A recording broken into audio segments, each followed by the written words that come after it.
Welcome, believers. Welcome, conspiracy theorists. Welcome to the wonderfully weird world of the Tinfoil Hat Fan Club, where we talk about all the batshit crazy stuff that goes on in the world. And today is no exception, right? We are going to be talking about the Hopkinsville incident, right? Now, it happened in 1955 in Kentucky, and apparently 2 families were menaced by goblin-style aliens, all right? So also, as well, it's loosely connected to the Brown Mountain Lights. So stick around and I will tell you all about it.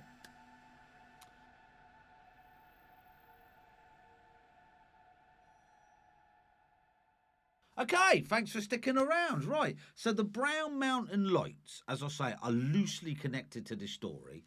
So, and I will start with that first, right? The Brown Mountain Lights have been reported for well over 100 years. Though some accounts suggest the Native American legend referenced the phenomenon long before European settlers arrived, documented sightings became more frequent in the earlier 20th century, when people began noticing the lights while travelling through the area by train or visiting the gorge, right? Now, these lights are very orby looking, right? Now, one of the earliest recorded observations comes in 1913, when a US Geological Survey report attributed the lights to distant locomotive headlamps. However, when a major flood washed out the train tracks in 1916, the lights continued to appear, leading to more speculation and a revival of the mystery. Now, locals describe the lights as small glowing orbs that appear at various heights above the mountain, sometimes moving slowly, and other times darting rapidly through the night sky. Now, they also change in intensity, sometimes glowing faintly, and other times burning white, red, or yellow. Now, on clear nights, they can be seen from various vantage points that have been made specially for the lights, so curious onlookers can catch a glimpse of the supernatural. Many legends and supernatural explanations have been offered over the years to explain the Brown Mountain Lights. One popular theory suggests that the lights are the spirits of the Cherokee, warriors who died in a great battle on the mountain long ago, and their restless souls manifesting as glowing orbs. Now, that is that's a great theory, right? Another tale tells of a heartbroken woman wandering the mountain with a lantern, searching for her lost lover who never returned from the war. Some have speculated that the lights are extraterrestrial in origin, and that's where we're going with this, all right? Possibly linked to UFO sightings. The eerie, otherworldly movement of the lights has led to speculation that they could be some form of alien visitation, or even an interdimensional phenomena, like portholes opening and closing on the mountain. Right, so that's the theory we're going to go with. So I can tell you the story of the Hopkinsville incident, okay? Right, okay, of the night of the Kentucky Goblins. The Hopkinsville invasion is called, right? So the event of August 1955 reads like a Hollywood blockbuster, right? The bizarre encounter would take place miles away from the next residence. 2 entire families became trapped and encircled by goblins from outer space. Now, this is a standoff that would last hours and well into the early morning, and would leave behind one of the most truly remarkable accounts, and also left visible evidence of something very strange that happened, as well as several battered, shaken, and in some cases, wounded witnesses. So, as wild as the evening sounds, and whatever the goblins were, the event are still the subject of debate today, not least as we will look into later due to information that began to surface decades later. This information would link the incident to the Brown Mountain Lights. All right, so just what happened in the evening of 1955 in Kentucky, and how does it fit into, as I say, the Brown Mountain Lights? Well, I'll tell you about it, right?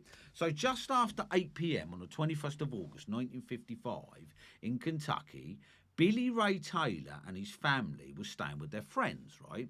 Their friends, the Suttons, owned the house, and they just got in from Pennsylvania. The Suttons' family house sat about 8 miles from the small town of Hopkinsville in Kentucky. Now, while fetching water from a well a little distance away, Billy Ray noticed a strange light in the sky. It appeared to be on fire, but with all colours of the rainbow, as opposed to just the flame orange. So what he's saying is it looked like a ball of fire, but instead of just being orange, it was multicoloured. Now, he followed the craft, not daring to take his eyes from it, and it eventually vanished over a tree line and came to stop in a clearing.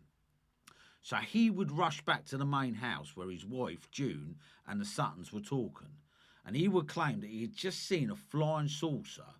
As we will examine later, they would, by large, dismiss him and carry on chatting, right, as if he hadn't said anything. Then, right, came a sudden and frantic bark of the family dog, barking of the sort that meant something was outside and approaching. However, as soon as the dog was unleashed to investigate, he whimpered and crawled away underneath the house. The family wouldn't see him again until well into the next morning and after the oncoming event. So whatever that dog smelled or picked up the scent, he didn't like that, right? Now, everyone in the house is now edging to the windows of the property to peer outside into the night. All the while, the dog's whining and whimpering continued. Now, the Sutton's oldest son, Lucky, his name was, and Billy Ray stepped outside to gain a closer look.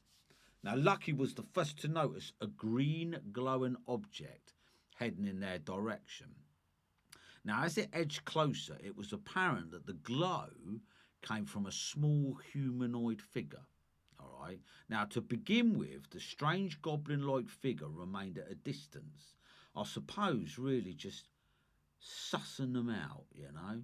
What are they doing? Then, as if it had suddenly realised it was under the two men's gaze, it flung its arms into the air and surged towards the house. Now, both Taylor and Sutton raised their guns and opened fire. So weirdly, though, the bullets did impact the target, but it merely flipped the creature over. Unhurt, it quickly retreated back to the shadows. But this was allowing the two men to return to the house. It was then that they saw another goblin creature staring at them from the side window of the property. So it sounds like the first goblin creature he knew this goblin creature, that they were staring at him, and it allowed his little chummy to go to the side of the house, right? So they again opened fire on the menacing figure, and again a direct hit only appeared to stun, right? Within seconds, it was again on its feet, running away from the property. It would become quickly apparent that one or more of these otherworldly goblins had taken an interest in them, right? So Billy Ray, with Lucky covering him, went back to the door ready to investigate. But as he stepped outside, a claw reached down from above. Sat on the roof was one of the goblin creatures, and it had his hair in his grasp. Now, Lucky shot at the silver-clad glowing figure. It did hit him, but the impact only sent the strange being floating down to the ground. The bullets sent a metallic ping right through the night air. So it sounds to me like this creature on the roof had some sort of shielding, right?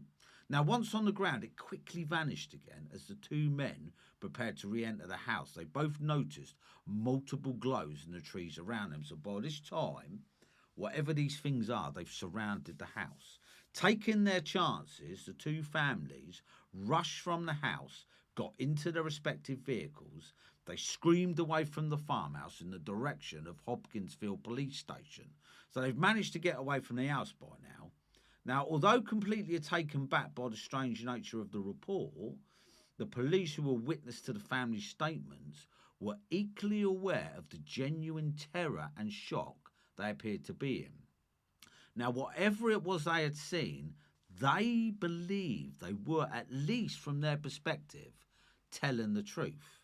They would escort the two families back to the farmhouse and investigate the scene for themselves. Perhaps telling of how seriously the police took the reports, they requested the nearby Fort Campbell for military assistance. So they obviously did believe them. Now, although one officer did make a report of what he thought to be a strange glow in the woods, none of the mysterious menacing figures surfaced in front of the police. They did make note of the extent of the damage to the property and the surrounding area, however. So, the police got to the scene.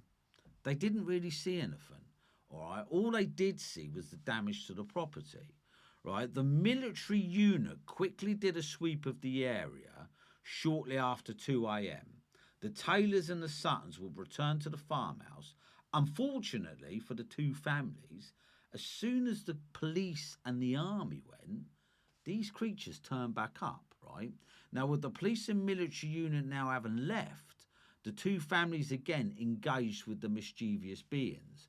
By 5 a.m., just as the sun arose over the farmhouse, the creatures began to retreat, and this time for good, right? So no other shots were taken. They didn't break into the property. They just menaced them, right? Now, a report would appear in the Kentucky New Era newspaper the next day. The once quiet and peaceful farmhouse was suddenly the desired location for UFO researchers and investigators. The scrutiny and interest become so intense, the Suttons would eventually sell the farm. All right, so they were telling the story. The Suttons never made any money from it. All they got was grief. And in the end, you can imagine, can't you? They had to sell their house. Now, the Brown Mountains in North Carolina is often the subject of strange orb sightings, and that's why I brought it up, right? Many rumours and theories exist that the mountain is really an alien or UFO base. Now, further to that, a secret network of ancient tunnels stretches out for miles beneath the ground. However, a strange find in the 1970s seemed to link the mountain to the Kentucky Goblin story and the incident at the Suttons farmhouse, right? So the author of the book, The Brown Mountain Lights, by Ralph Layau, and I will stick that behind me, right, if I can find it, would make claims to having found the mummified remains of an alien goblin-like creature. Furthermore, he hadn't simply found the creature, he reckons he was guided to it. So in the early 60s, Layau came to Brown Mountain to investigate sightings of orbs. According to the author, an orb led him inside the mountain. On the first of several journeys he would take, right, the orb would speak to him telepathically, claiming itself to be a gas-based life form. All right, and as mad as that sounds, why couldn't that be a gas-based life form? All right, I mean, they reckon there are plasma-based life forms, don't they? Now, it was the orb that led Layau to the mummified remains and instructed him to remove it from the mountain. He should do this, the orb said, as proof of his encounter. The mummy itself bore a remarkable resemblance to the creature described by the Suttons and the Taylors, and that's why we are combining these two stories. It's around 3 feet tall. The creature also had arms too long for its body, as well as an enlarged head. Now, arms too long for its body would explain why that alien on top of the roof tried to grab hold of old matey's hair, eh? Because his arms were long enough, right? Now, although the vast majority of people were sceptical of Layau's claim, he not once deviated from his statement. He would also claim to be regularly harassed by government agents since making the claims. That I can believe, right? Maybe it is a coincidence then that almost immediately following his death in 1978, the shop he owned was completely demolished and pulled to the ground. Everything in it became lost, including, many believe, the strange mummified alien. So he was being harassed by the man, by government agents. As soon as he died, his shop was ransacked and demolished. Makes you wonder, doesn't it? Right? Now, might it be possible then that the strange mummified body was one of the goblins from the chilling of evening in 1955? Is that one sliver of proof that the mountains of the Americas are somehow connected via vast and unknown tunnels? Now, believe it or not, many Native American tribes speak of underground tunnels, and they reckon they were made thousands of years ago by advanced civilizations. Now, the many Native American tribes, they hand down stories, don't they? Right? I'm more likely to believe them than I am to believe the modern media of today, right? So they don't just make things up. So many Native American tribes speak of underground tunnels made thousands a year ago by advanced civilizations. I'm going to buy that, right? Now, might the mummified remains have actually been recovered by whoever made the decision to have the premises destroyed? So do you think the government are shady enough to nick the body and then destroy the shop? Or might Leo himself have simply been an opportunist? The plethora of unanswered questions, both of the Hopkinsville invasion and Ralph Leo's strange find, keep this and other cases like it very much in the limelight of UFO and conspiracy communities. And if there is ever to be a satisfactory answer to the question, then it wouldn't be a bad thing. But look, there never will be a satisfactory answer to the question. Of course, there were many cries of a hoax in the days and weeks that followed the report of the incident.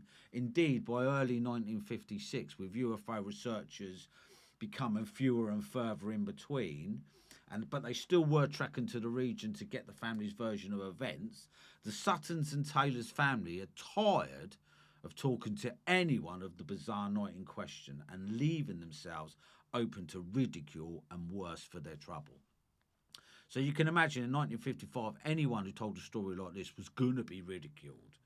In truth, according to Isabel Davis and Ted Lockyer in their book Close Encounter, and if I can find it, I'll stick it behind me, much of the suspicion for a hoax lay at the feet of Billy Ray Taylor, the man who claimed to have seen the spaceship land in the woods. And what's more, even the other witnesses were indifferent to Billy Ray's attitude, and I'll tell you why, right? He was always more than happy to speak to anyone, seemingly adding more and more detail of the incident with each telling, so he was snowballing the story. However, while it is one thing to make claims of having seen a strange object land in the woods, to which he was the only witness, it is one thing being able to create an elaborate and sustained attack of several hours against multiple armed family members is most certainly another, right? So look, he can say, yeah, I saw a spaceship, and he can continue that story, but to rope the two families in is a little bit suspect. It's not going to work, right? It would appear then that while Billy Ray seemingly saw the opportunity as a potential financial windfall, and money always dirty stuff, doesn't it? Unless he had still an unknown accomplice of all 11 of the witnesses were active participants, both of which are unlikely, there is little reason to suspect a hoax on his part. His actions, though, likely gave ample ammunition to skeptics just looking for a weak link to exploit. All right, because he kept making stuff up, because he was taking money, it gives the skeptics ammunition, and mate, it does, doesn't it, right? Now, ultimately, the witnesses took a real beating in the press. Furthermore, many people would appear at their home wanting to set up souvenir stands and offer tools. The family would always decline any offer, all right? So, many researchers have examined the case over the years. Indeed, still today, over 60 years later, interest in the case remains high in the relevant communities. Now, as a reflection of this, many theories and claims are in circulation to explain the mysterious night's events. Now, one of them is an aggressive pair of local great horned owls, as opposed to aliens or goblins. Now, on the surface, this sounds reasonable, I suppose. I'm not buying it myself. After all, their physical appearance could, depending on perspective, match the description of the witnesses, because they do stand 3 foot tall. However, this seemingly sensible, and I'm not going to go with the sensible, I'm going to say, however, this seemingly stupid explanation does not please everyone. One UFO researcher, Jeremy Clark, in his 1993 book, Unexplained, try to find it if I can, would dismiss this suggestion, right? Because he would state that the witness did fire their weapon on the creature, and they distinctly heard a bullet. It sounded like a bullet hitting a metal bucket. So, owls don't wear metal buckets, right? He would further point to the presence of an odd luminous patch near the fence where one of the creatures was shot. Now, obviously, some would suggest the substance was foxfire, a fungus that appears on decaying wood. However, this would also surface in the woods in the direction the creature came and left, he would state. So, Air Force officers from nearby Fort Campbell and civilian UFOologists found no evidence of a hoax. Even claims by skeptics that several members of the family had been drinking on the night in question did not hold much weight. Now, obviously, come on, we've all had a stomach full of JD, Guinness, beer, whatever is your poison, right? We've all had a session, and not once, even after I've listened to blues till 3 o'clock in the morning, right? No one have I ever come out and thought, oh yeah, look, there's an alien. I've never been that drunk, all right? If you get that drunk, you pass out, all right? And furthermore, a lot of the family weren't drinking, and 3 of the 11 witnesses were children, and they hadn't consumed any alcohol. So that doesn't work either, does it? Right? So look, what do you think of the story? Do you think they were attacked by aliens? So, of course, I'm going to go, yeah, I'm going to believe the story, all right? Not too sure about the connection with the brown lights, the Brown Mountain Lights. I'm not really sure about that, but I am going to believe what they said, mainly because there were 2 families. None of them made any money apart from that Billy Ray, all right? So he kind of dirtied it a little bit, but the rest of them, and when they went to the police station, they were genuinely scared, all right? And police normally can pick up on that. So, what do you think? Drop me a line, ding that notification bell, follow. But I'd rather you comment if you can, right? Tell me what you think. So, this is the Tinfoil Hat Fan Club. I really appreciate you sticking around and listening to me waffle on. Please, as I say, like, subscribe, ding that notification bell, and I will catch you on the next one. Stay safe. Thanks very much.